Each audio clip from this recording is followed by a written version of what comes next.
정보가 있는 시사 토크쇼 장윤선의 팟짱.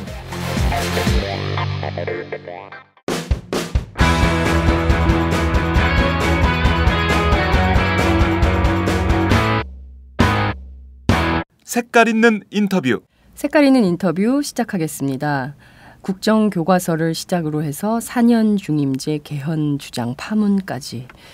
심지어 국정교과서를 반대하면 국민이 아니다 이렇게 주장한 이정현 새누리당 의원의 발언 기억하시지요? 여기서 멈추지 않았습니다. 바르게 역사를 배우지 못하면 혼이 비정상이 될 수밖에 없다고 주장하는 박근혜 대통령. 내년 총선에서 진실한 사람만 선택받을 수 있도록 해달라는 선거 개입성 발언까지 그야말로 이 나라가 어디로 가는 것인지 알 수 없을 정도로 가고 있습니다. 민주화와 산업화를 동시에 이룬 대한민국이라는 자부심, 도대체 어디까지 무너지는 걸까요? 오늘은 최근 대한민국은 왜라는 현대사 책을 내신 김동춘 성공회대 교수님을 모시고 2015년 대한민국의 현주소를 짚어보도록 하겠습니다. 교수님 어서 오세요. 안녕하십니까? 네, 굉장히 오랜만에 뵙습니다. 예, 그렇네요. 예, 여긴 처음 와봤습니다. 이탈남 때도 안 와보셨던가요? 예, 그때 안 오고 그때 광화문에 있을 때 가보고 처음 온 것 같은데. 정말 오마이뉴스에 글도 기고도 많이 하시고 그러셨는데 좀 자주 뵈야 될 것 같네요. 저는 예, 사실 그렇습니다. 개인적으로 참여연대 인연이 있어서 선생님들 가끔 전화도 드리고 그랬는데 이렇게 책으로 다시 만나게 돼서 정말 반갑습니다. 아마 팟짱 애청자들은 김동춘 선생님 하면 전쟁과 사회로 기억하는 분들이 많이 계실 것 같아요. 최근에 대한민국은 왜라는 책을 내셨는데 이 책 소개를 이렇게 보면 공식화된 한국 현대사에 대한 비판 그리고 재해석을 담으려고 했다 이렇게 말씀을 하셨습니다. 이 책이 이 시대에 왜 지금 필요하다고 생각하셨나요? 작년에 세월호 사태가 나고 사람들이 국가가 무엇인가, 우리에게 국가가 있는가 이런 질문을 많이 했고요. 네.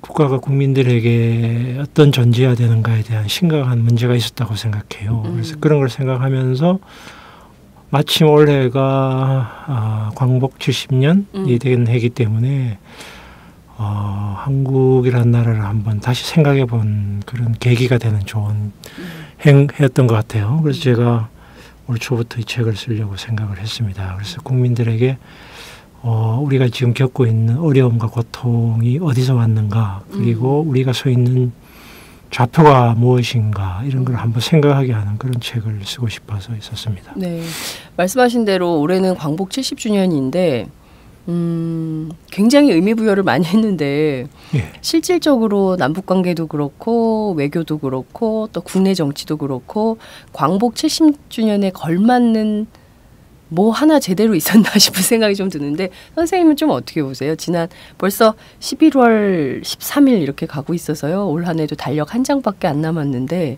한 해를 이렇게 돌이켜볼 때 70주년에 걸맞는 뭐가 있었나요? 선생님은 어떤 게 의미 있다고 보셨어요? 글쎄요. 저도 참 생각해 보니까 정치권이건 정부건 혹은 시민사회건 학계건 뭔가 구체적인 이야기가 나온 기억이 별로 없네요. 그러니까 70년 동안 우리 사회가 어떻게 바뀌었고 우리가 지금 진짜 제대로 된 독립, 해방 혹은 한일 관계, 한미 관계 혹은 근대 국가 건설 뭐 이런 측면에서 뭔가 깊은 반성이나 혹은 미래지향적인 담론이 기억이 안 나네요. 나도.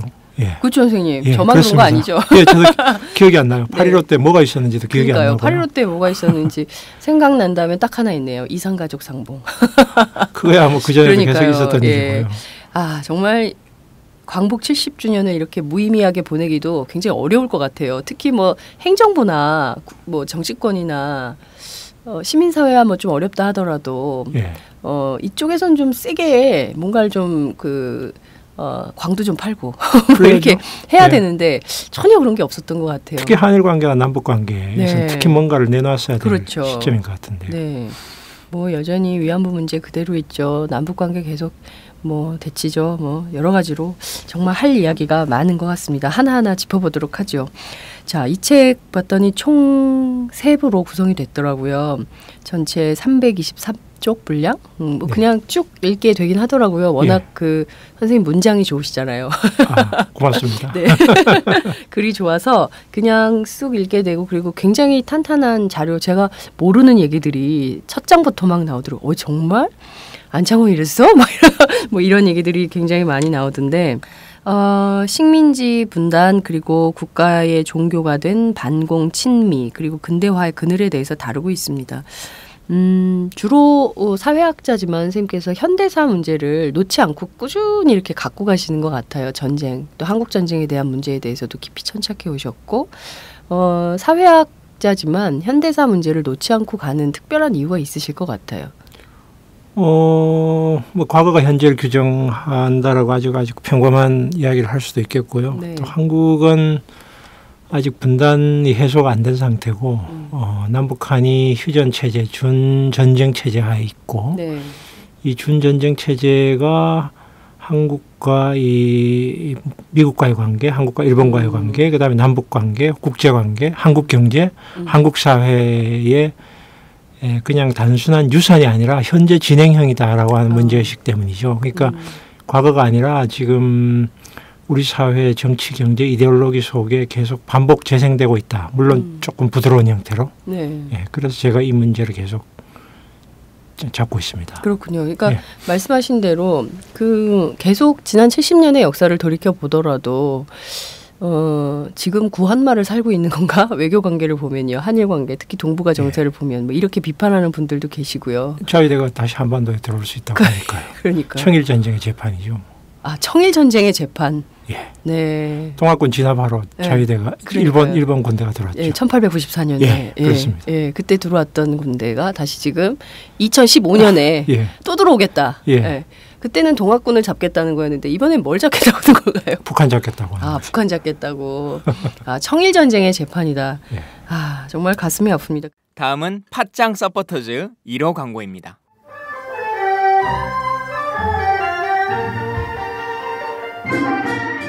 양꼬치집에 대한 모든 편견을 깼다. 풍무 양꼬치. 착한 가격, 품격 있는 공간. 국내외 유명인들도 자주 찾는 풍무 양꼬치. 나는 그 집 양갈비가 훨씬 맛있던데. 누나 나는 그 집 맛있는 요리들이 지금도 잊혀지지 않고 있어요. 단체석이 많아 모임하기 좋은 곳. 풍무 양꼬치. 대림역과 구로 디지털 단지 역점 2곳에 있습니다. 예약 문의 02809-9292, 02809-9292. 잠깐, 팟짱 애청자라고 말씀하시면 통큰 서비스를 제공합니다.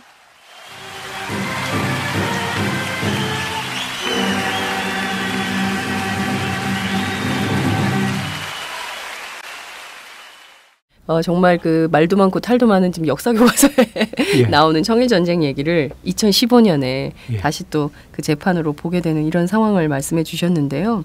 책을 좀 얘기를 해보도록 할게요. 이런 얘기가 서문에 나옵니다. 독립과 민권을 제대로 이루지 못한 채 우리는 식민지 근대화를 강요당했다. 이런 문제를 지적하고 계시는데요.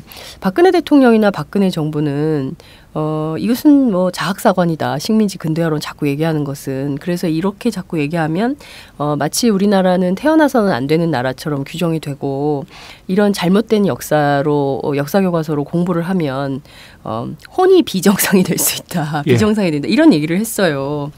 근데 선생님께서는 이 문제를 왜 지적을 하셨습니까? 자학사관 일본 우익들이 주로 많이 하는 이야기죠. 그러니까 대한민국이 태어나지 말았어야 되는 나라다. 뭐 이렇게 저는 보지 않고요. 대한민국은 누구의 독점물도 아니다. 오늘의 대한민국은 그동안에 땀 흘려 일한 사람들 혹은 민주화운동을 한 사람들의 공로로 이까지 온 것이다. 이렇게 저는 보기 때문에 단순히 자학사관으로 보지는 않고요. 단지 문제는 이 사람들이 그 도둑이 제발 저리다고 너무 과거 깨끗하지 못한 사람들이 너무 많기 때문에 이 부분을 덮으려고 하는 과정에서 대단히 무리수를 많이 뜬다는 거죠. 예를 들면 뭐 교과서가 99.9%가 좌파라든지, 좌파라든지 네. 이거는 도저히 상식적으로 할 수 없는 이야기인데 이거는 이런 표현 약간 광기에 가까운 거죠 사실은. 네. 왜 이런 광기가 나오는가? 일종의 자기 방어죠. 자기 방어와 자기 콤플렉스와 자신감의 부족. 그러니까 정신적 자신감의 부족이죠. 국민들을 설득할 수 없으니까 이런 과격한 발언을 하는 거죠. 저는 그렇게 봅니다. 그러니까 뭐 과거의 잘못도 있고 긍정적인 것도 있다 이렇게 하면서 미래로 나갑시다. 이렇게 하면은 오케이 받아들일 네. 수 있는데 그게 아니고 잘못한 거를 못 받아들이겠다 우리가. 그거를 지워버리겠다. 네. 가르치지 않겠다. 네. 오히려 잘한 거다. 예를 들면 친일도 잘한 거다. 네. 이렇게 되면 이건 좀 어이없는 네. 일이 발생하는 거죠. 네.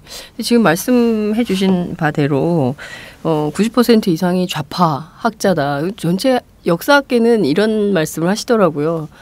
아니 너무 어이가 없고 얼토당토 안에서 어디를 향해서 어떻게 얘기를 해야 될지 모르겠다. 논평 자체를 못하겠다. 이런 말씀을 선생님들이 하시더라고요. 대화불능이죠. 대화불능. 예, 한국에서 예를 들면 좌파라고 빨갱이라는 용어는 통상적인 그런 용어가 아니에요. 이거는 일종의 말하자면 사회적인 사형 선고 비슷한 거죠. 사회적 사형 선고다. 그렇죠. 너는 그 공인으로서의 자격이 없어라고 하는 표현이기 때문에 저는 이거를 일종의 테러, 언어 테러에 가까운 거라고 봐요. 언어 테러다. 예. 그러니까 그거를 그런 식으로 마구 내뱉는다는 거는 그동안 학문 활동에 수십 년 해왔던 분들에게는 엄청난 이거는 정신적인 테러를 가하는 거나 다름없는 거죠. 사실은.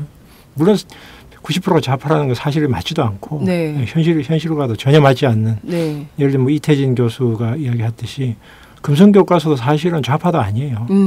과거에 냉전에 너무 치우쳤던 교과서를 약간 중립으로 옮겨놓은 것인데 네. 그 중립의 일부조차도 용납 못하겠다. 그럼 다시 50년대로 돌아가자는 이야기거든요. 네. 그게 이게 좀 어이없는 것이죠. 말씀하신 대로 지금 냉전에 너무 냉전 시대, 냉전적 사고, 예. 냉전적 사고에 젖어 있는 교과서를 약간 중도, 예. 조금 가운데로 시계바늘을 바꿨을 뿐인데 그걸 가지고 막 난리를 치면 결국 이게 1950년대, 그러니까 전쟁 상황으로 다시 돌아가자. 그러니까 그렇죠. 결국 예. 냉전으로 다시 돌아가자 이런 주장이다. 이렇게 봐야 그런 거죠. 예, 그렇게 되면은 이게 이제 좌우의 문제가 아니라 팩트의 문제인데 네. 우리 사회에서 이미 그 80년대 이후에 새롭게 밝혀진 일들이 얼마나 많습니까? 한국 현대사나 네. 일제시대 관련된 그런 부분들이 아직 교과서에 제대로 들어오고 있지도 않아요. 예를 들면 제가 정부의 진실화해위원회에서 한 4년 동안 일했는데 그렇죠. 그 과정에서 제주 4.3 사건을 비롯한 한국전쟁기 학살 사건, 네. 그다음에 61년 이후에 그 박정희 전두환 정권의 인권 침해 사건 네. 이런 건 아직 교과서에 제대로 들어오지도 않고 있어요. 네.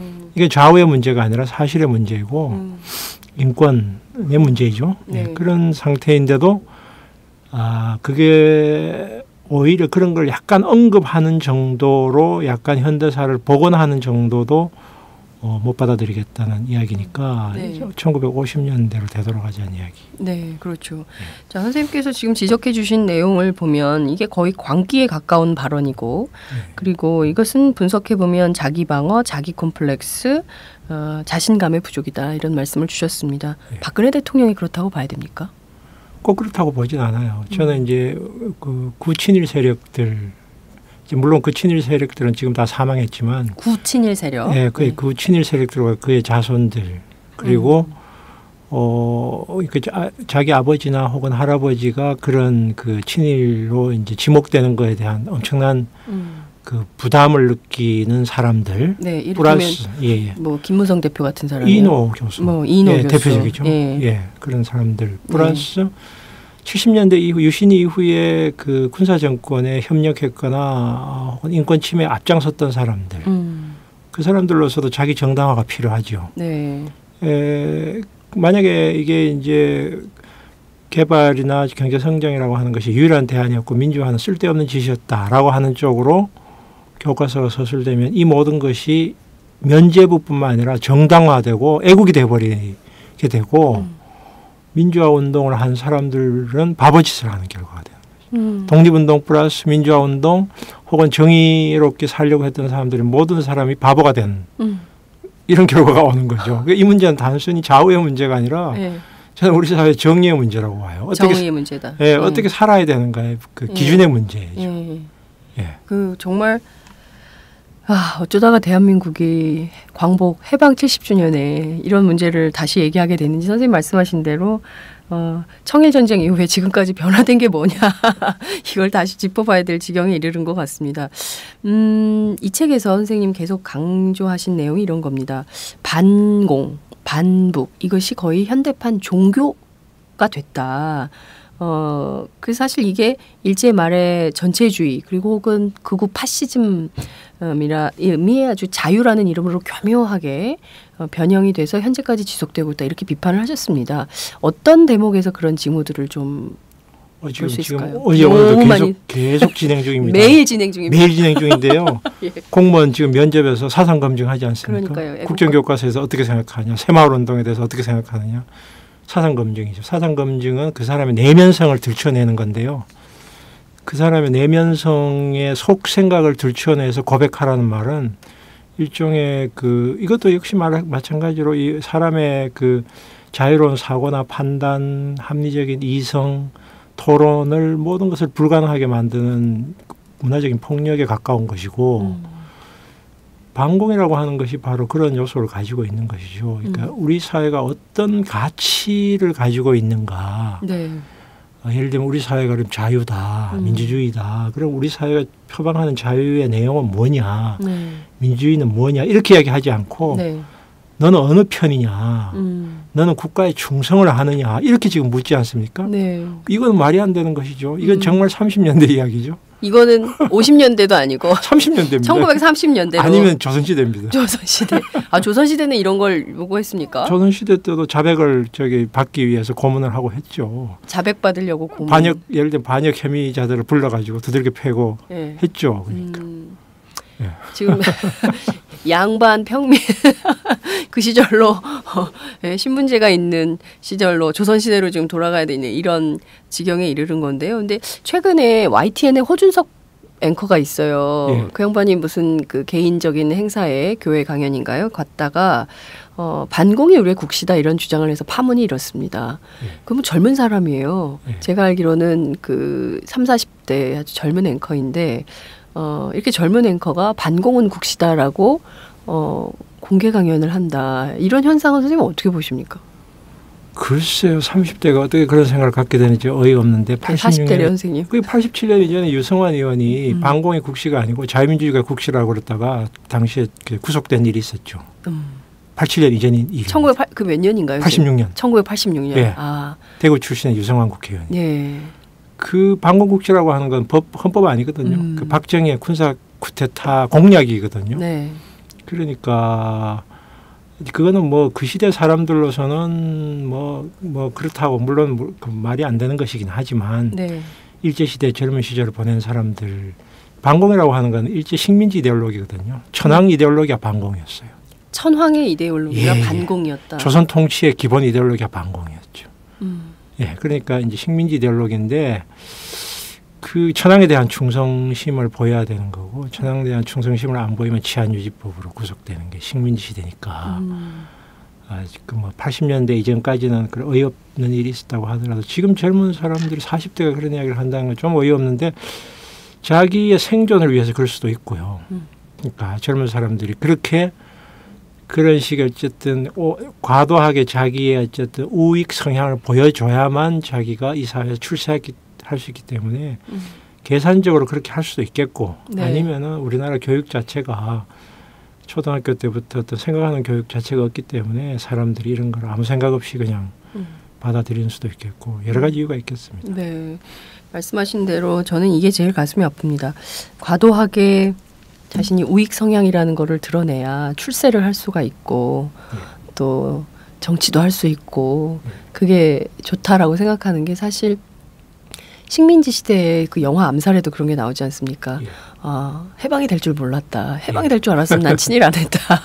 네, 그런 사람들이 많았잖아요. 그렇죠. 마찬가지로 지금 그러면 해방 전 식민지 시대를 지금도 살고 있다고 봐야 되는 건가? 여전히 그 청산되지 않은 구 친일 세력 구 유신 세력이라고 해야 됩니까? 예. 이 세력들에 의해서 한국의 지배 권력이 형성돼 있기 때문에 거기서 벗어날 수 없는 사회가 된 거 아니냐 이런 비판도 가능할 것 같아요. 그건 이제 뭐 그렇게까지 말하고 싶지는 않고요. 그 동안에 이제 87년 혹은 4.19 학생운동, 학생혁명 이후에 우리 사회 민주화의 성과가 있으니까 네. 그렇게까지 일방적으로 식민지 시대 혹은 유신 50 시대가 계속되고 있다고 말하기는 어렵지만 네. 문제는 87년 민주화 이후에도 이런 그 냉전 혹은 식민지 혹은 유신 세력의 어쨌든 그 주요한 권력 기반이라고 할까 혹은 이데올로기라고 할까 그 세력들이 제대로 청산이 안 된 건 사실이죠. 그러니까 그 사람들은 기회만 있으면은 다시 옛날로 되돌아가고 싶어하는 물론 그게 경제적 이해관계와 결부돼 있고요. 그렇게 그게 이제 이명박 정부 이후에 다시 굉장히 노골적인 방법으로 나온 것 같아요. 네. 박근혜 정부가 되면 이명박을 그리워하게 될 것이다 라고 예전에 윤여준 전 장관이 사석에서 말을 한 적이 있었는데요. 이런 식으로 계속 실제 노무현 정부 때 과거 청산을 위한 여러 가지 활동들을 하지 않았습니까? 뭐 그런데 국정원 과거사랄까 또 경찰의 과거사랄까 그리고 또 큰 틀에서는 진실화위원회까지 그리고 또 친일 반민족 행위에 대한 조사도 있었고요. 그런데 잘 되지 못했던 걸까요? 많이 노력은 했는데요. 그게 이제 너무 민주화 87년 이후에 시간이 오랜 지난 시점에 이루어졌기 때문에 국민들로부터 큰 관심을 받지 못했던 것도 이유가 있고 또 하나는 가장 결정적인 것인데 이거는 처벌이 없었다는 거죠. 처벌? 예. 과거의 반인륜 범죄 혹은 인권 침해 전력자들에 대한 처벌이라는 게 꼭 법적 처벌만 의미하는 건 아니에요. 사회적으로 예를 들면 공직에 진출하지 못하게 한다든지 이런 식의 여러 가지 방법의 처벌이 없었다는 게 가장 결정적인 것. 또 하나는 제도와 조직을 변화시키지 못했다는 거죠. 국가보안법을 비롯해서 국가보안법이 개정될 수도 있었는데 폐지는 안 되더라도 네. 그걸 놓쳤고 국정원도 뭐 국내 파트의 부분을 굉장히 약화시키고 네. 변화시킬 수 있는 가능성이 있었는데 그걸 못했다는 거. 그다음에 검찰 개혁이 실패했다는 거. 네. 그게 오히려 더 결정적이지 아닌가 싶네요. 이런 사실 이런 것들을 좀 먼저 청산을 했어야 되는데 이런 문제들이 제대로 처리되지 않고 온전되면서 실질적으로 제대로 된 과거 청산이 되지 못했다. 이렇게 위원회로는 청산이 안 되는 거다. 이렇게 볼 수도 있겠네요. 그렇죠. 이게 꼭 반드시 이제 위원회는 조사하고 진상규명인데 네. 그리고 이제 나중에 부분적으로 피해자들 구제하고 사법적으로 이제 재심을 통해서 이 사람들의 과거의 억울함을 푸는 정도인데 시스템 예를 들면 가해자의 문제라든지 제도의 문제를 건드리지는 못했어요. 네. 그러다 보니까 이게 한계에 그쳤고 그러다 보니까 이런 그 법이라든지 검찰이라든지 이런 문제는 사회가 이렇게 움직일 수 있는 공정한 게임의 룰을 만드는 작업이거든요. 이게 좌우의 문제가 아니고 네. 이 게임의 룰을 만드는 작업이 실패하다 보니까 지금도 또 빨갱이 이야기가 나오는 거예요. 빨갱이 이야기는 이건 게임의 룰을 어기는 거거든요. 이게 정책 토론을 해야 되는데 너 빨갱이지 이렇게 하면 끝이거든요. 네. 더 할 필요가 없는 거예요. 그렇죠. 아유, 이제 이런 세상이 됐어요. 근데 네. 말씀하신 대로 한국에서 예전에 보면 1980년대 선거 때만 앞두면 간첩단 사건이 나잖아요. 그래서 이렇게 쭉 경찰이 나와서 이른바 이제 그 무슨 가게도 그리는 것처럼 이렇게 딱 해놓고 이제 간첩단 사건이 났는데. 그 후에 97년에 북풍 사건. 북풍 사건도 있었고요. 예. 네, 그렇죠. 그랬는데 지금 보면 여전히 종북 프레임으로 가는 거거든요. 통합진보당 사태 때에서 보듯이 이게 여전히 이제 종북 프레임으로 묶어놓고 북한 문제로 이제 선거를 또 치르려고 하는 거 아니냐 이런 비판이 또 나오고 있는 건데요. 왜 이렇게 안 될까요? 쌤 책에서 남한의 집권층이 북한과 적대적 공생관계다 이런 표현도 쓰셨습니다. 어느 정도는 그렇다고 보죠. 이건 제 얘기가 아니라 과거에 저기 이종석 장관 원래 이제 북한 연구한 사람인데 네. 이제 그때 이미 이야기했던 것이고 저는 이 책에서 북한과의 뿐만 아니라 일본과의 관계도 저는 그렇게 제가 이 책에 서술을 했죠. 네. 사실상 한 편이 아닐까. 집권층이. 북한도 결국은 각각의 자기 체제 기득권 유지의 이해관계인데 그걸 위해서 적절한 긴장, 네. 적절한 대립 그리고 겉으로 약간 쇼를 하는 네. 쇼를 하면서 대립을 하되 밑으로는 사실상 각자의 체제 유지에 그걸 활용하는 이런 식으로 얽혀 있는 시스템이 아닐까 동아시아 이 국가 간의 관계라고 하는 것이 네. 그런 생각을 해보죠. 그렇군요. 선생님 근데 뭐 한일 관계와 관련해서는 박근혜 대통령 굉장히 그 제대로 된 아베 총리가 제대로 된 과거사에 대한 태도가 없다면 만나지 않겠다 뭐 이런 얘기도 하지 않았습니까? 지난 3년 만에 처음으로 회담을 했지만 예. 결과도 그냥 유야무야 됐어요. 예. 겉으로 볼 때는 상당히 한 팀? 한 패? 예. 뭐 한 편이라고 보기에는 좀 어려운 태도를 취하고 있어서요. 국민들의 반일 정서가 있으니까요. 정치적으로 그게 국민들의 반일 정서는 활용할 필요가 있죠. 네. 그거를 국민들의 반일 정서를 위배하는 행동을 했다가는 본인이 날아간다는 걸 알고 있기 때문에 그 선을 못 넘어가는 거죠. 그런 것도 있고요. 또 하나는 그렇게 해서 뭐 별다른 진전이 있느냐 그러면 대화를 안 해서 진전이 없죠. 사실은.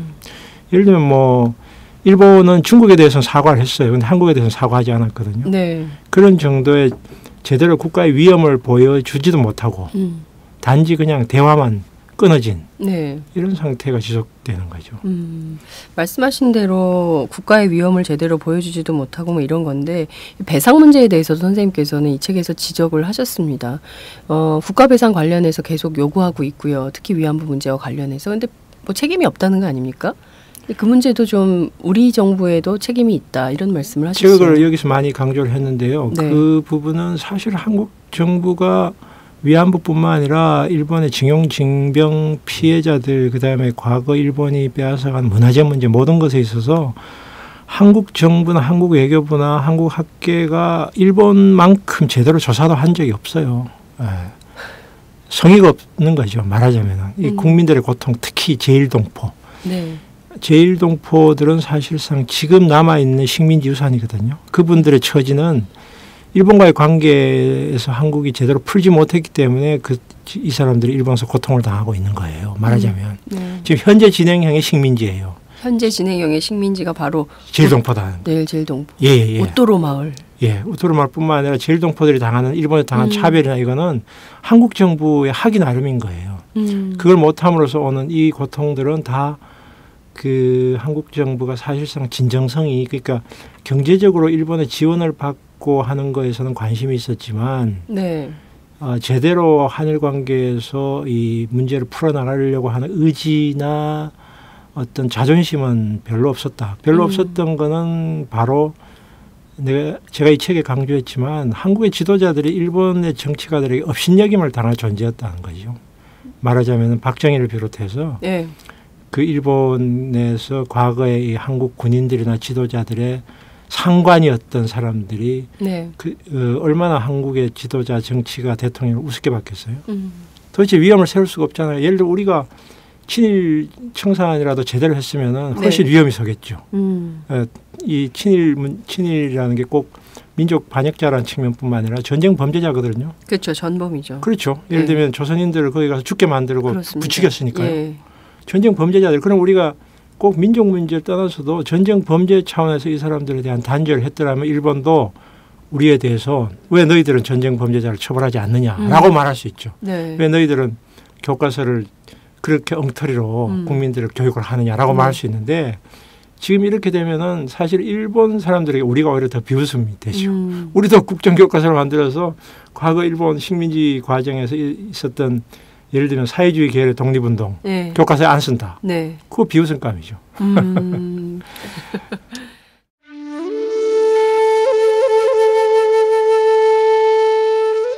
영한네이처의 마카 산삼. 공중파 텔레비전에도 없고 인터넷 배너 광고 하나 없지만 팟캐스트 좀 들어봤다 하는 분들은 다 아는 마카 산삼. 진짜 유명해져서 유사 제품도 많아졌습니다. 이젠 마카 산삼을 검색하면 너무 많이 나와요. 꼭 영한네이처로 검색해주세요. 팟캐스트에서 듣던 그 마카 산삼을 구입할 수 있습니다. 특히 나라 걱정으로 심신이 지친 분들에게 권합니다. 몸에 정말 좋습니다. 내 몸도 나라도 살릴 힘이 납니다. 페루의 마카와 우리나라 산삼, 몸에 좋은 11가지 원료를 모두 하나로 만든 마카 산삼. 마카 녹용과 마카 소아 청소년도 있습니다. 1일 2회 공복에 따뜻한 물과 함께 드세요. 영한네이처 마카 산삼.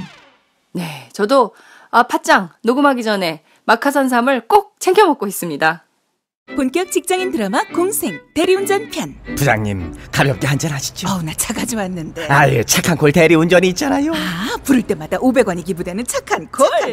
딴지가 기부 내역을 검증한 착한 콜 1800-9998. 대리운전도 믿고 맡기세요. 꽃배달은 1800-9222. 퀵서비스는 1800-9668로 착한 콜 하실 수 있습니다.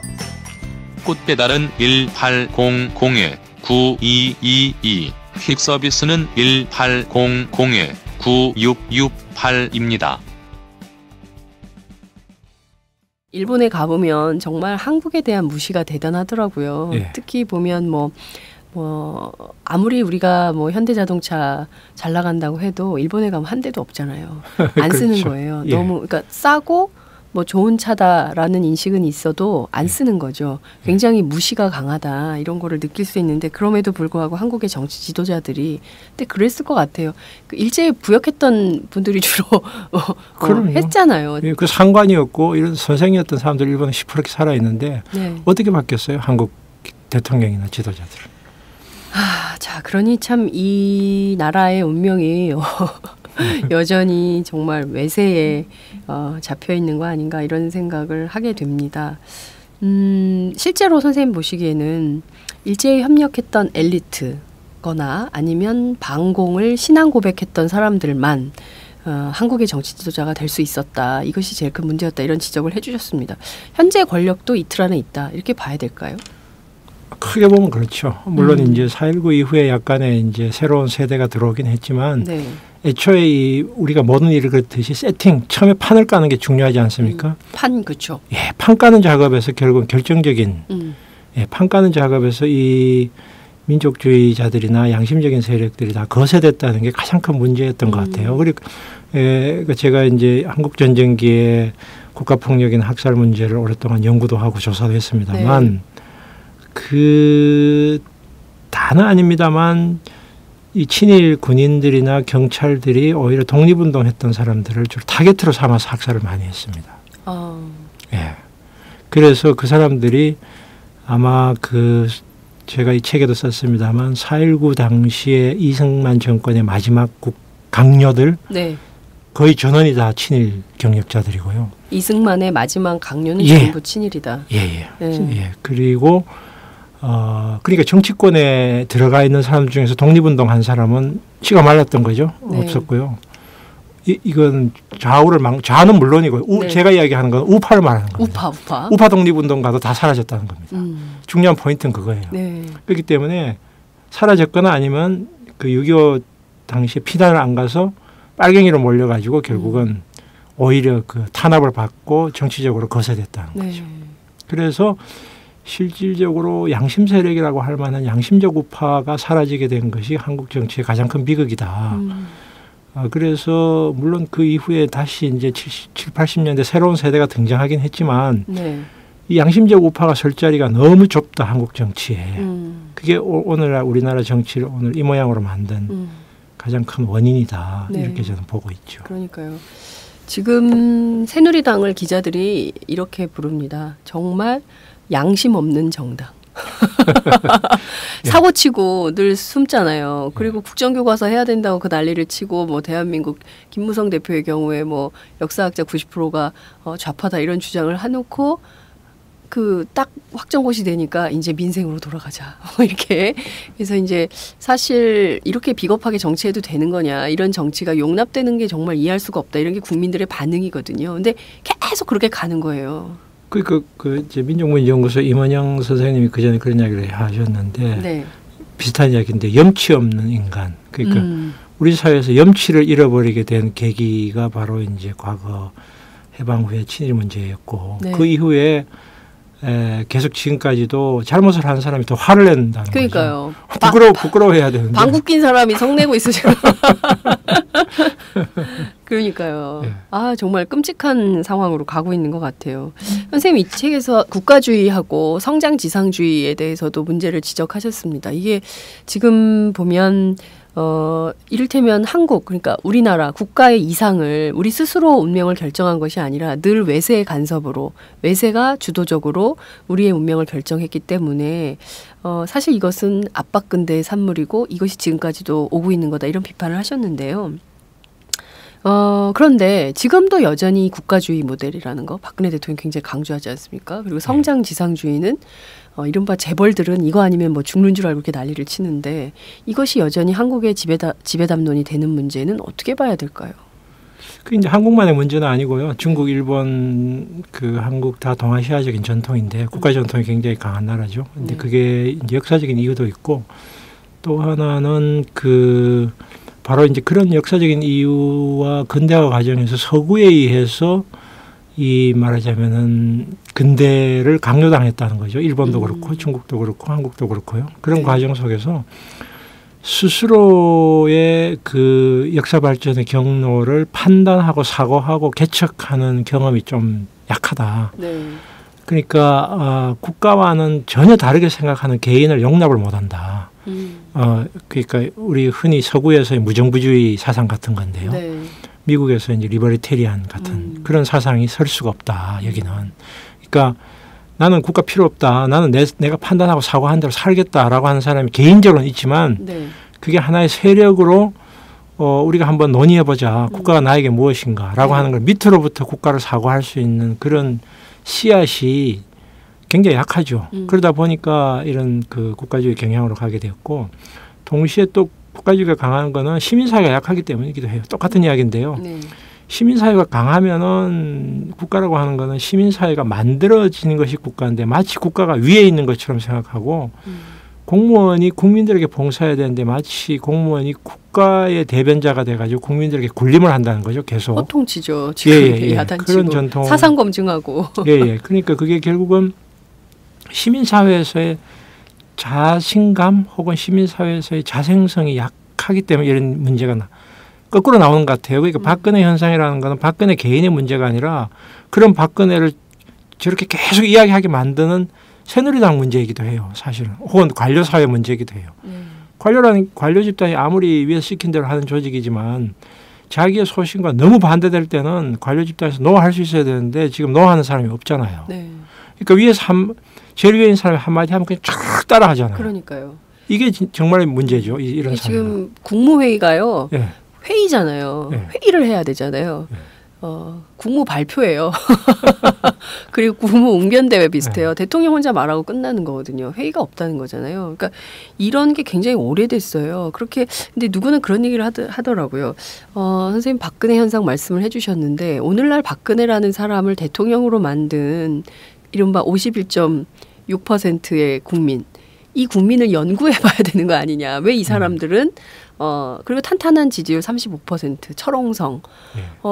이 사람들은 왜 박근혜를 지지할까? 그럼 이 사람들이 전부 친일 세력일까? 유신 세력일까? 또 그건 아니란 말이에요. 이걸 또 어떻게 분석해야 될까? 굉장히 중요한 사회학의 포인트 아닌가 싶기도 해요. 저도 이제 50대 후반이니까 이제 거의 동시대인들을 잘 이해할 수 있는데 그러니까 일제 식민지 경험하는 사람들은 그렇고 그다음에 유신 혹은 오공 경험자들 청년 시절에 그 시절을 겪었던 사람들이 가지고 있는 그 폭력에 대한 공포 혹은 다름에 대한 공포 조직 내에서 이견을 보였을 때 오는 불이익 그것에서 오는 거라고 봐요 저는. 그러니까 불이익. 그러니까 조직 내에서 다른 의견, 독자적 의견 늘 냈을 때 오는 그 이후에 왔던 자기에게 오는 불이익의 경험 그리고 이제 유신 시절 같은 경우는 폭력의 공포 잘못 이야기를 했을 때 나에게 올 수도 있는 폭력들 그것이 사람들을 하여금 체제 순응적 인간으로 만들었고 그 체제 순응형 인간들이 결국은 전체주의의 하나의 그 원자와 같은 존재가 되어가지고 그 아무런 생각 없는 감자 부대 와 같은 그런 식의 인간형을 만들어낸 것이죠. 그러니까 이 사람들이 물론 우리가 김대중 노무현 정부와 같은 약간 자유주의 정부가 좀 더 지속되었다면 변화의 가능성이 있었을 수도 있어요. 그런데 10년이라는 기간은 해방 후 70년 중에 10년 짧은 기간이거든요. 그러니까요. 그렇기 때문에 기성세대 특히 20대 보통 사람의 생각이 형성되잖아요. 네. 그러니까 그 사람들이 20대를 언제 보냈는가 중요하죠. 7, 80년대 20대를 보낸 사람들. 그러니까요. 지금 말씀하신 대로 보면 70년 해방 이후 70년 중에 딱 10년만 이른바 민주진보 정권이 있었고 나머지 60년은 계속 똑같은 전체주의적 사고 그리고 친일 반공주의가 지배하는 그런 정치 체제였기 때문에 정말 그 10년이 감사하네요. 지금 돌아보면 그렇죠. 그때는 비판도 많이 그러니까요. 예. 어느 KBS 기자가 우리는 계속 화장실에 잠겨 있다가 10년 동안만 고개를 잠깐 내밀었던 거다. 원래 KBS로 돌아간 거다 이런 얘기를 했다고 하던데 정말 그 말이 이렇게 가슴에 딱 와닿는 그런 것 같습니다. 지금 동북아 정세를 보면요. 9월 말 혹은 앞서 이제 청일전쟁 말씀을 해주셨는데 그때와 마찬가지로 미중의 그 양국 사이에서 굉장히 눈치를 보는 신세가 됐어요. 그러니까 소위 얘기하는 그 군사 패권을 쥐고 있는 미국이냐 중국이냐 너희 선택해라. 오바마도 또 중국도 우리를 그 줄 세우게 하려는 거 아니냐 이런 그 위험을 뭐 여러 징후로도 드러나거든요. 이번 한미 정상에서도 그렇고 또 한중일 국방장관 회담에서도 드러난 바를 볼 때 우리가 정말 계속 이렇게 선택을 강요받는 민중이 되고 있는 건데 이 점은 좀 어떻게 보세요? 뭐 9월 말에 비해서는 우리가 국력은 많이 상승했죠. 그때는 정말 이제 처량한 백성들이었고 처량한 국가였고 정말 아무도 돌봐주지 않고 힘도 없고 완전히 막 무너져간 나라였는데 지금은 그 정도는 아니라고 생각해요. 그렇지만 여전히 이제 이 역사는 바뀌어도 질은 안 바뀐단 말이 있어요. 질이. 예. 역사는 바뀌어도 질은 안 바뀐다는 말이 있는데 지정학적인 측면. 지정학적인 측면. 예, 지정학적인 측면이 여전히 이제 패권 국가에 둘러싸여 있다는 점은 변함이 없고. 그러면 패권 국가에 둘러싸여 있는 나라가 살아갈 길은 고종이 9월 말에 고종이 중립화선언을 했거든요. 근데 곧바로 외세가 무시했죠. 힘이 없는데 무슨 중립이냐 이거였어요. 뭉개면 끝이에요. 그러니까 뭉개면 끝. 예, 이 정부가 우리가 동의하지 않는데 자위대가 들어올 수 없다고 하는데 그건 정말 웃기는 이야기예요. 전쟁 상황에서 무슨 동의라고 하는 것이 그냥 겉으로는 동의를 하죠. 그렇지만 그 동의라는 건 강요되죠. 우리나라 1905년 그 을사늑약도 마찬가지였고 그러니까 그건 정말 한심한 소리고 문제는 한국이 지렛대 역할을 할 수 있느냐라고 하는 문제고요. 지렛대 역할을 하려면 첫 번째는 남북관계가 화해가 돼야 돼요. 남북관계 화해가 안 되면 이거는 그 지렛대 역할을 남한이 할 수가 없게 돼 있어요. 그러니까 남북한이 화해를 해야만 미국이나 중국이 한반도 문제에 대해서 개입할 수 있는 입지가 좁아져요. 근데 이게 싸우게 되면 마음대로 할 수가 있는 거죠. 중국은 북한에 대해서, 미국은 남한에 대해서. 이렇게 되기 때문에 요새는 일본도 함부로 하더라고요. 일본도 그렇게 일본은 이제 미국이 앞잡이고 미국 시킨 대로 한 나라니까 그런 것이고요. 그러면 이제 결국은 한국은 이제 중국과 미국 사이에서 경제는 중국에 의존하고 군사 정치적으로 미국에 의존하면서 양쪽 다 잘 보이려고 지금 박근혜 대통령이 하는데 그거는 현실적으로 불가능한 시나리오죠. 결국은 제 생각컨대는 지금 중국이 이제 대만하고 화해를 하고 중국은 이제 정말 이제 새로운 세계를 열어가려고 하는 계획도 국가 플랜도 지금 세우고 있는 상태고요. 일본은 여전히 미국의 우선 속에서 못 벗어나고 있고 미국은 결국은 이제 중국 견제가 국가 목표니까 한반도 자체가 미국의 결정적 이해관계 지역은 아니지만 미국의 이해관계가 걸림돌이 되는 것은 막으려고 하기 때문에 컨트롤하에 두려고 하겠죠. 결국 이 상태에서 한반도가 갈 길은 어쨌든 어떤 형태로든지 남북한이 싸우지 않는 형태로 가면서 그 양강 사이에서 줄다리기를 할 수밖에 없다. 저는 그렇게 봐요. 어느 쪽으로 한편으로 완전히 기울어지면은 반드시 분단이 되거나 비극이 온다. 이렇기 때문에 어쨌든 중국과 미국 사이에서 적절한 그 거리두기와 적절한 그 우호 관계를 유지할 수밖에 없다. 그게 제 생각이고 그러기 위해서는 처음과 끝이 이제 남북 관계를 풀어야 된다. 그 정세현 장관님이 1층을 안 지었는데 어떻게 2층 짓냐라고 했는 말하고 똑같은 거예요. 그렇군요. 남북 관계가 안 되면 다른 일은 풀 수가 없게 돼 있어요. 이거는 도저히. 그 박근혜 대통령 통일 대박 매일 얘기를 하시잖아요. 그래서 그리고 조선일보에서 캠페인도 하고요. 통일이 미래다 뭐 이런 캠페인도 계속 하고 있고 이런 상황인데 보수가 나서서 통일 얘기를 하고 있지만 현실을 놓고 보면 이렇게 국정교과서 제대로 안 해놓으면 역사 교과서 제대로 안 배우면 올바른 교과서로 안 배우면 혼이 비정상이 되고 사상적으로도 북한한테 지배받을 수가 있다. 이런 말을 박 대통령 하지 않습니까? 굉장히 이율배반적인 상황인 것 같은데요. 이를테면 지금 상황에서 저렇게 통일을 앞세우면서 그리고 또 이제 통일준비위원회에 가서 박근혜 대통령 여러분 언제 통일이 될지 모르니까 대비하셔야 됩니다. 그래서 혹시 우리 내년에 통일되는 거 아니야? 막 사람들이 그런 얘기도 하고 그랬는데요. 이렇게 이런 이율배반적 상황을 좀 어떻게 해석하고 또 어떤 방향으로 남북관계를 풀어야 될까요? 글쎄요. 최근에 탈북자 인터뷰 제가 봤는데 영국으로 가 있는 분이 남한 자본주의에 대해서 신랄하게 공격을 했더라고요. 어쨌든 북한 사람들이 남한 잘 산다고 존경한다고 생각하면 착각이죠.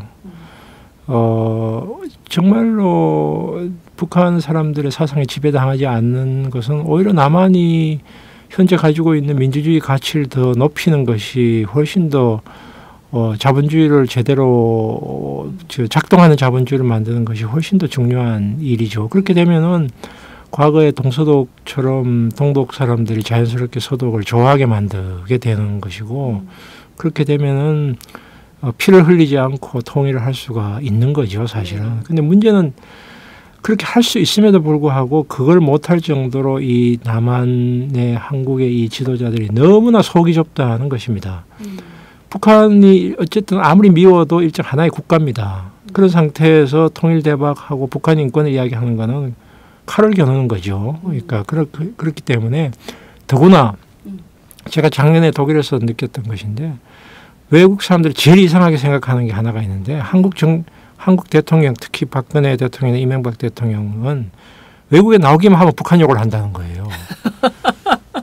이게 그 사람들 가장 어이없게 만드는 그 사람들을 봐서는 남북한 사람들끼리 서로 잘 해도 이게 들똥말똥한데 잘 해도 미국과 중국이 그냥 가만 내버려두지 않고 계속 방해할 텐데 나와서 욕을 하니까 너무 어이없는 도저히 이해할 수 없는 사람들이라고 보는 거예요. 예. 속 안에서는 욕을 하더라도 밖에 나가서는 이제 이렇게 그렇죠. 다르게 이야기를 해야 되는 게 맞거든요. 그렇죠. 예. 그게 상식이죠. 그러니까 얼마나 이게 속 좁은 행동인가 하는 걸 볼 수가 있고요. 그래서 저는 뭐 그 사상이고 뭐고 하는 건 전부 다 이거는 좀 그 말이 안 되는 이야기고 남한이 북한보다가 더 좋은 사회를 만들면은 그게 곧 통일이다. 이렇게 봐요. 더 좋은 사회를 만들어서 뭐 좀 제가 이제 얼마 전에 그런 칼럼도 통일을 잊자라고 한 좀 과격한 칼럼도 썼는데 통일 하면서 사실은 더욱더 더 적대적인 게 뭐냐 도대체. 그러니까 냉전적 사고를. 예. 차라리 북한은 너들끼리 그러면 개방해가지고 잘 살아봐라. 남한은 좀 번듯한 사회 만들어라. 그러면 이거는 그 자연스럽게 이건 그게 된다고. 바로 체제 경쟁 아닙니까? 그렇게 된다고 봐야죠. 그러니까 어느 정치평론가가 그런 얘기를 하더라고요. 그러니까 북한에 비해서 남한이 우월하다라는 자부심을 가질 수 있는 거는 피를 흘려서라도 민주주의 역사를 만들어냈고 민주주의를 지켰다는 점 아니냐. 그 점에 있어서 북한 사람도 우리한테 할 얘기 없을 거다. 맞습니다. 이게 굉장히 중요한 역사인데 박근혜 대통령이 나서서 박근혜 정부가 나서서 이 소중하고 귀중한 우리들의 역사, 찬란한 민주주의 역사를 이거를 완전히 선생님 앞서 바보로 만들고 있는 이거를 도대체 용납을 못하겠다 이런 얘기를 했었는데요. 말씀하신 대로 이게 계속 되면 분단과 냉전 이게 한반도에서 영구적으로 지속되는 거 아니냐 이런 불안감도 있습니다. 그 점은 어떻게 보세요? 만약에 이제 신냉전 체제 이른바 그 중국과 미국의 신냉전 체제가 고착화되면은 분단이 오래갈 가능성도 있다고 봐요. 그리고 북한이 지금 그 중국에서 북한 투자도 많이 하는 것 같은데 북한 경제도 좋아진다는 이야기가 있고 하니까 북한이 체제 생존이 만약에 보장이 되고 경제적으로 보장이 된다면 이게 분단이 좀 더 오래갈 가능성도 있다고 봅니다. 그런 문제는 이제 북한 사회 내에서의 변화인데 북한 사회에서 중국과 같은 개혁 개방을 어느 정도 받아들일 정도로 북한 체제가 유연하다면 아마 오래갈 것 같은데요. 만약에 북한 체제가 그 정도 유연성을 발휘하지 못한다면은 북한 체제가 계속 지탱되기는 어렵지 않을까. 저는 21세기에 어느 정도의 그 약간의 전체주의, 저희 그런 체제가 유지되기는 어렵지 않을까 이런 생각도 해보게 돼요. 그리고 물론 북한이 무너진다고 해서 곧 그것이 통일은 아니에요. 북한을 중국이 곧바로 들어오겠죠. 네. 중국이 들어와서 아마 강대국이 또 관리하는 체제로 들어갈 거예요. 그렇게 북한 붕괴 그걸 통일도 아니에요, 사실. 그러네요. 예, 그렇기 때문에 이 문제는 저는 좀 더 냉정하게 봐야 된다고 생각해요. 그러니까요. 오늘 아침 보도를 보니까 중국이 조중 접경 지역에 대규모의 어떤 그 경제협력 개발 지역을 만들어서 대대적으로 투자한다 이런 얘기도 나오는데요. 북한 붕괴하면 당연히 우리가 흡수 통일 할 걸로 기대하는 한국의 우익 보수들이 많이 있는데 실제 그렇게 안 될 수도 있다. 한국 전쟁 이후에 우리는 그 미군정이 들어오고 저쪽엔 소련이 갔던 것처럼 거기는 중국이 들어와서 예. 지배하는 방향으로. 법적으로도 그래요. 법적으로도 우리가 네. 지금 북한 땅이 우리나라 헌법에는 한반도에서 유일한 합법 정부라고 그러니까요. 하는데 유엔 헌장을 그걸 한반도가 아니라 코리아에서라고 하는 건 해석의 문제인데요. 네. 남한에서 유일한 합법 정부라고 보는 게 그 설이 더 강합니다. 그러니까 북한은 우리의 주권 영역 밖에 있다고 볼 수도 있죠. 그래서 일본 국방장관이 거긴 니네 땅도 아닌데 우리가 왜 너희들한테 사전 승인을 받고 자위대가 들어가야 되니 이런 얘기를 한 거군요. 그럼요. 예, 법적으로 국제법적으로 국제법적으로 그렇군요. 예. 우리가 굉장히 그 우물한 개구리식으로 이상한 해석을 하고 있어요. KFX도 그렇고 정말 국민들을 너무 알로 보는 것 같아요. 예.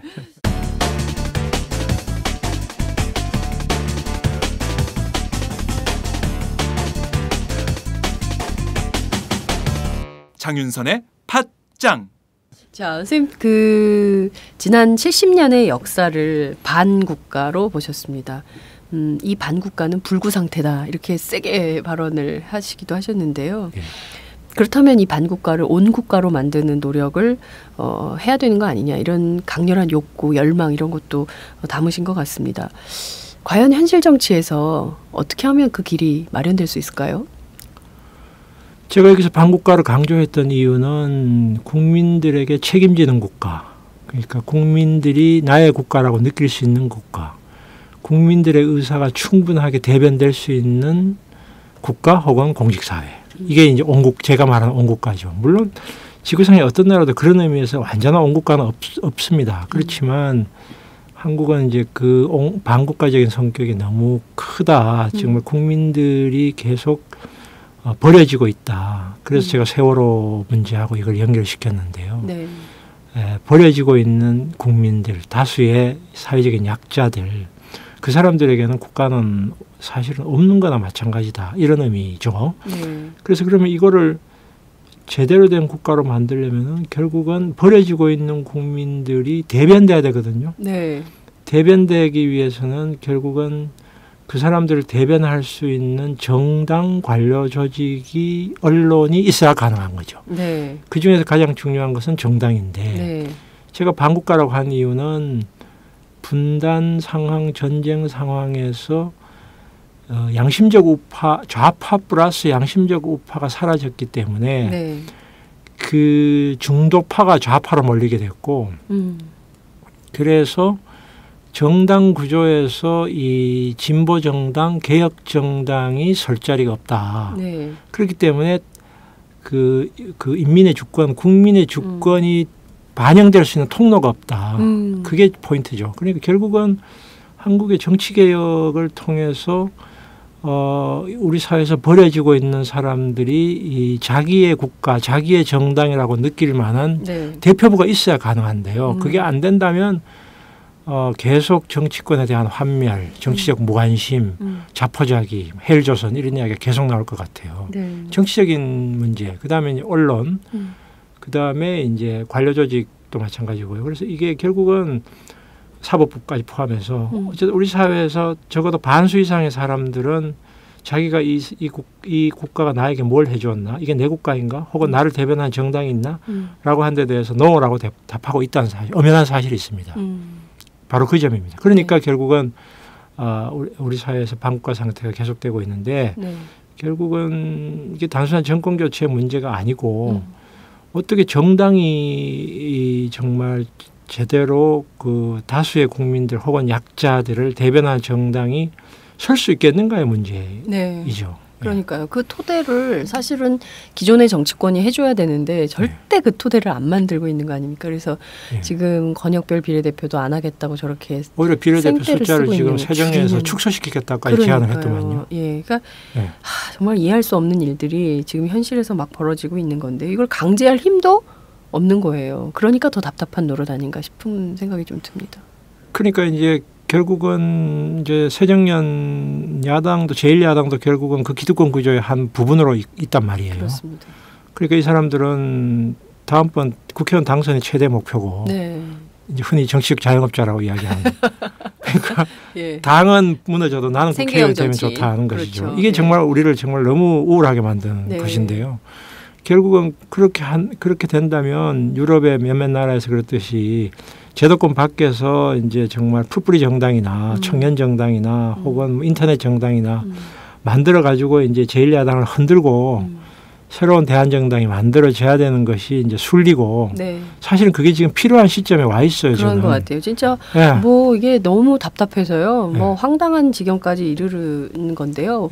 오늘 아침 그 조간신문 보신 분들은 깜짝 놀랐을 겁니다.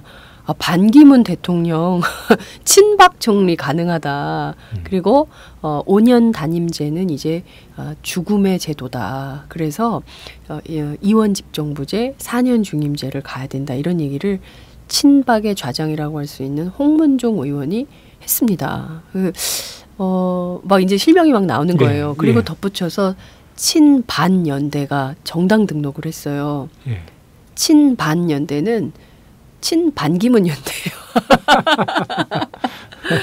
이런 상황까지 온 거거든요. 그러니까 이를테면 제어할 수 있는 힘, 그러니까 견제와 균형, 뭐 힘의 균형 이런 게 맞아야 되는데 야권이 워낙 이렇게 힘이 약하고 막 제1야당이라고 할 수 있는 그 128석이나 가지고 있는 새정치민주연합이 자기 역할을 제대로 못 해주니까 이런 쏠림 현상이 막 생기는 것 같아요. 선생님 이 점은 좀 어떻게 보세요?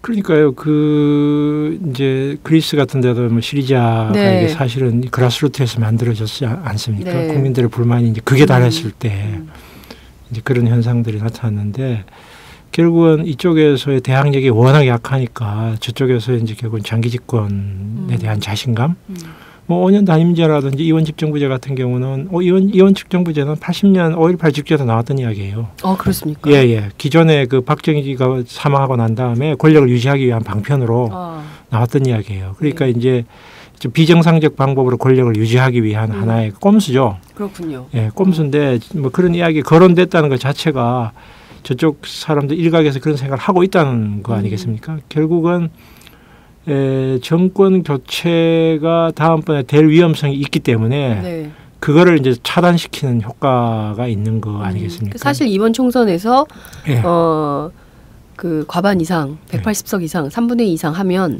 개헌하겠다 해서 그래서 착한 사람들, 뭐 좋은 사람들 당선. 진실한 사람만 사람들? 선택해달라. 진실한 사람만 진실한 선택하라. 사람. 이런 게 박근혜 대통령 지침을 내리고 이런 건데요. 그리고 박근혜냐 박근혜냐 여의도냐 선택해달라는 메시지다. 이렇게 해석하는 얘기까지 나오고 있습니다.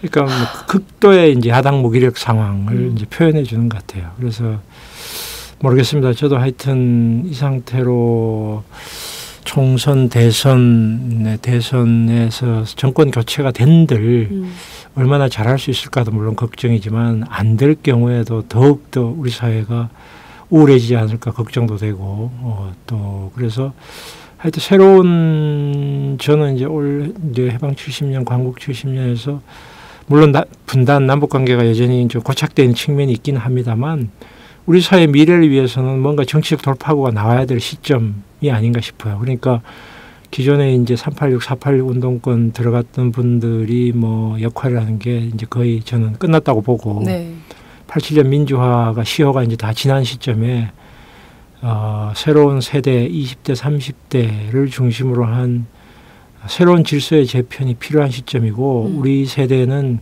그런 젊은이들이 이제 미래를 개척할 수 있도록 지원해주는 역할을 해야 되겠다. 그런 생각을 저도 하고 있죠. 네, 선생님도 사실은 대표적인 386 세대 아닙니까? 네, 386 세대가 어느덧 50 20대잖아요. 예. 그런데 그들은 아직도 정치 안에서 청년이라고 주장하고 있거든요. 그래서 참 그리고 후배 세대를 전혀 키우지 않았어요. 그래서 이른바 90년대 학번들 그 세대, 그 이하 세대들이 거의 자리를 못 잡고 있죠. 그래서 그런 문제도 사실은 책임감을 가지고 좀 새로운 정치의 판을 열어야 되는데 그 판을 바꾸는 굉장히 중요하지 않습니까? 근데 여전히 그렇죠. 그들이 그런데 관심이 없다는 문제는 정말 한국 정치, 특히 야당 정치가 무기력하게 만든 원인이 바로 그들에게 있는 거 아닌가 이런 생각도 좀 드는데 어떻게 보세요? 저는 한 10년 전부터 이런 생각을 계속 해왔는데요. 시민단체 학계, 제가 주로 가까이 있는 정치권도 물론이고 그래서 이미 10년 전 정도부터 제가 이미 미래 세대가 고갈되어 간다는 느낌을 받았어요. 그래서 이 미래 세대를 키우지 않으면 정말 미래가 없다는 생각을 10년 전부터 계속 해왔고 그래서 우리가 멀리 보고 가자. 우리가 이제 성급하게 그동안 많이 생각을 해왔고 마치 정권만 교체되면 새로운 세상이 열릴 것처럼 사람들이 그래서 경향도 있었는데 그건 아니고 어쨌든 우리 사회의 권력 관계나 이런 것이 하루아침에 안 바뀌기 때문에 차근차근 준비해서 시스템을 만들어 가야 된다 이런 생각을 하고 있고요. 그래서 뭐 최근에 제가 이제 뭐 다른 백년이라고 지금 새로운 단체도 하나 지금 준비 중에 있는데 그렇습니까? 예, 싱크탱크죠. 뭐 제가 주로 잘 할 수 있는 게 그런 것이니까 네. 야당이 그 역할을 못 하니까 정책적 중심을 민간 차원에서 민간 차원에서 학자들이. 계속 만드는 작업을 해야 되겠다. 그러면서 미래 시민운동가, 미래 정치가, 미래 사회활동가를 키우는 작업을 해야 된다. 지금 20대를. 정말 중요한 일이네요. 예, 그래서 10년만 하면은 변화가 올 거다 이런 생각을 해요. 그러면 정치권의 변화와 관계없이 물론 변화가 돼야 되지만 변화가 되더라도 뭔가 콘텐츠가 있어야 되잖아요. 그럼요. 예, 사람과 콘텐츠 두 가지가 있어야 그렇습니다. 되는데 진보는 사람과 콘텐츠밖에 없습니다. 예, 그게 없으면 안 되거든요. 예. 아무리 정권 교체가 되더라도. 그렇습니다. 그걸 위한 작업을 하려고 제가 이제 그 다른 백년에서 지금 사람들하고 같이 논의 중입니다. 그 단체가 출범하게 되면 저희가 또 한 번 모셔서 그 단체 분들하고의 비전을 한번 공유하고 싶다 이런 생각이 좀 듭니다. 저희 애청자분들께서도 새롭게 역사를 써나갈 주체들이 있다면 아마 후원도 하시고 막 그러실 것 같아요. 그래서 그렇죠. 우리가 지난 100년을 되돌아보면서 새로운 이제 100년을. 그동안 제가 압박 근대라고 추격 근대라고 이야기를 했는데요. 이제 주체적 정말 우리가 미래를 개척하는 사회를 만들어보자 이런 취지를 가지고 있습니다. 정말 저는 도처에서 그런 진취적인 운동이 사회운동이 벌어져야 이렇게 무도한 정말 애티튜드가 너무 심해요. 박 대통령. 뭐 이렇게 막말해도 되나 이런 생각이 들 그런 정도로. 기운이 많이 돌죠 지금. 전반적으로 그런 기운이 돌고 있어요. 그래서 이 문제를 정말 함께했으면 좋겠다는 생각이 좀 듭니다. 선생님 시간이 다 돼서요. 끝으로 한 말씀 부탁드릴게요. 예, 뭐 제가 그 대한민국 뇌라는 책은 조금은 약간 어두운 이야기를 많이 써서 제가 좀 죄송하고요. 앞으로는 가능한 좀 밝은 이야기, 그 다음에 미래지향적인 비전 이런 거를 제시하는 역할을 많이 하려고 생각하고요. 그래서 우리가 너무 주눅 들어 있는 경향이 있으니까요. 그렇지만 저는 이제 유신도 경험을 했고 오공도 경험을 했고 이런 무도한 체제는 지탱할 수 없다는 걸 알고 있기 때문에 무도하게는 유지되지 않는다. 이런 말씀을 제가 드리고 싶고 그러기 위해서는 우리가 준비돼야 된다. 이런 이야기를 하고 싶네요. 네, 오늘 선생님 말씀 들으니까 기운이 도네요. 정말 예. 전반적으로 그런 기운이 아니라 정말 뭔가 될 것 같다는 확신이 듭니다. 저희 굉장히 많은 청취자들께서 열패감에 빠져 있으시거든요. 특히 야권 지지자들 같은 경우에는 뭘 해도 되는 게 없다. 선거만 하면 지고 뭘 도와주려고 해도 막 싸우려고 하면 침낭 정리하고 다 그냥 집에 가버리고 그래서 정말 답답했는데 이렇게 민간 차원에서 또 풀뿌리 조직에서 학자들이 또 시민단체가 나서면 대한민국 얼마든지 좋은 나라 만들 수 있다. 이런 자신감이 생길 것 같습니다. 자기 자리에서 움직이면 되죠. 좋아요. 구독하기. 힘을 주십시오. 오늘 말씀 잘 들었습니다. 고맙습니다. 감사합니다.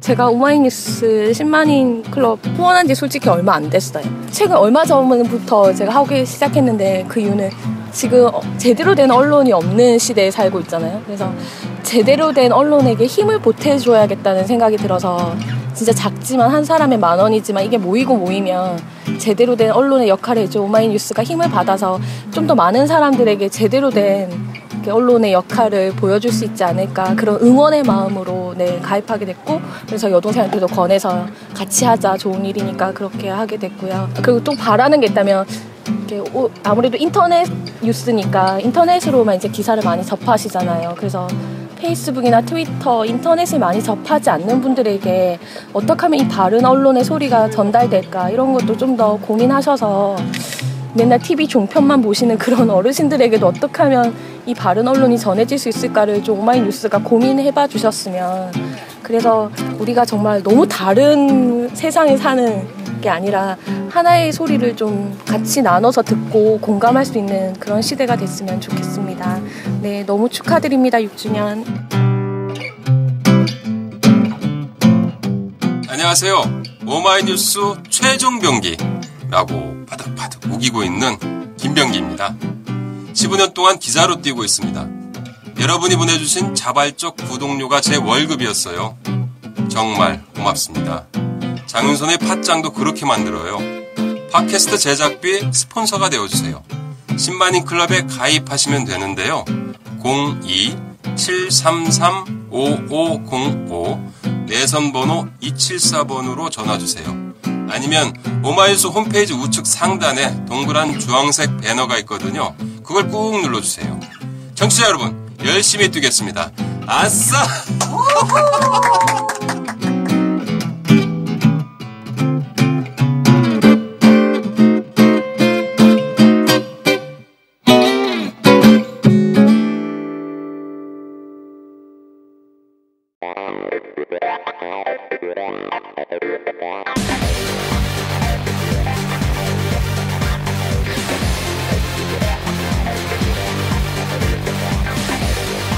정보가 있는 시사 토크쇼 장윤선의 팟짱.